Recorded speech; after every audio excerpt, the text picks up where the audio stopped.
Hello friends, today I am making liquid Mohanthal.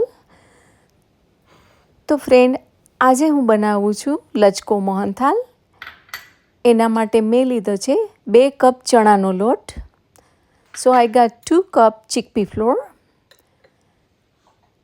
Now I am adding 1 spoon ghee and 1 spoon warm milk and I am going to mix it very well.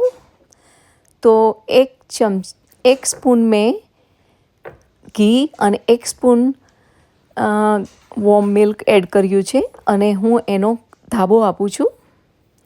એના માટે એકદમ સરસથી આ રીતે mix કરવાનું છે. અને પછી ધાબો દીધા પછી આપણે એને 20 મિનિટ્સ માટે રેસ્ટ કરવા દેવાનું છે. So after we mix it we going to rest it for 20 minutes. Now I am preparing syrup for mohanthal. I added 1 cup water and 1 cup sugar, and I'm not going to make a chasni but I'm going to make a syrup, sticky syrup.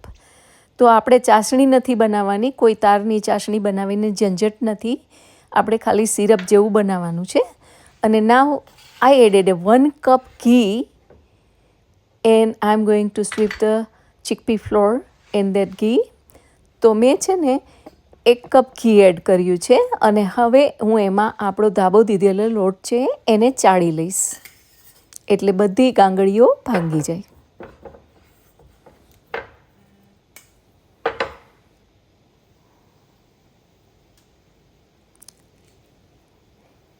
And meanwhile, I have added a couple of strings of saffron in 1 spoon warm milk, also in a side.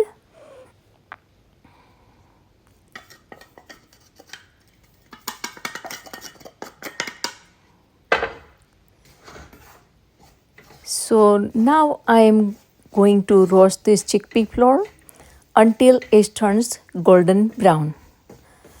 તો આપણો લોટને આપણે શેકવાનો છે.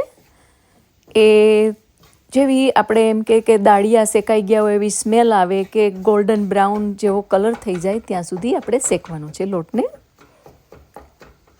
અને એ ઘી છોડવા માંડે એટલે તમે જોશો કે તમારો લોટ શેકાઈ ગયો છે.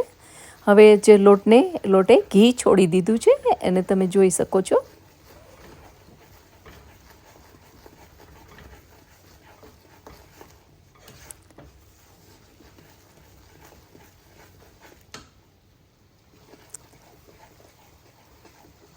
અને now I am adding slice almond and slice pistachio. તો બદામ અને પિસ્તા મેં સ્લાઇસ કરેલા એડ કર્યા છે. Now I'm going to add that saffron milk 1 spoon. તો એકચ્યુઅલી એ છાંટવાનું છે દૂધ એમાં એટલે તમે જોશો એકદમ સરસ બબલ થશે.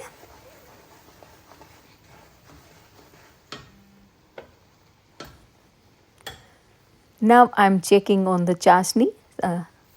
તો સુગર સિરપને હું ચેક કરું છું અને એ રેડી છે એટલે અને આપણો લોટ પણ રેડી છે એટલે આપણે એમાં સુગર સિરપ એડ કરી દઈશું. સો અવર chickpea flour is ready. So now I'm adding slowly the sugar syrup.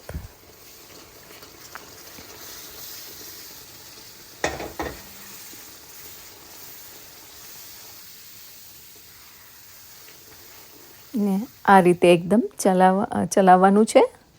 અને નાવ આઈ એમ એડિંગ કાર્ડમન પાવડર, એલચીનો ભૂકો નાખી દીધો છે અને એકદમ સરસ મિક્સ કરવાનું છે.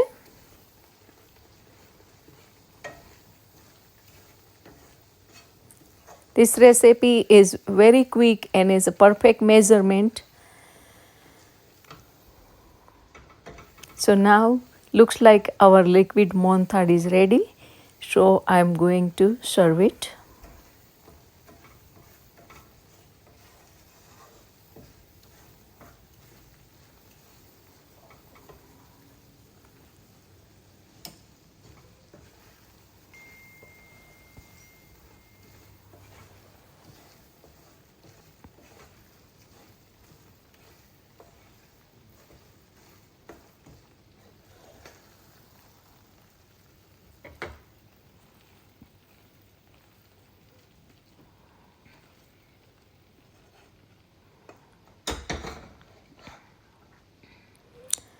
Now I'm going to garnish with the pistachio and almond slice. તો બદામ પિસ્તાની સ્લાઇસ નાખીને આપણે તેને ડ્રેસ કરી દઈશું garnish.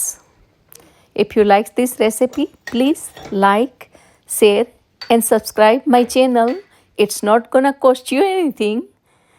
Bye bye. I'll see you next time.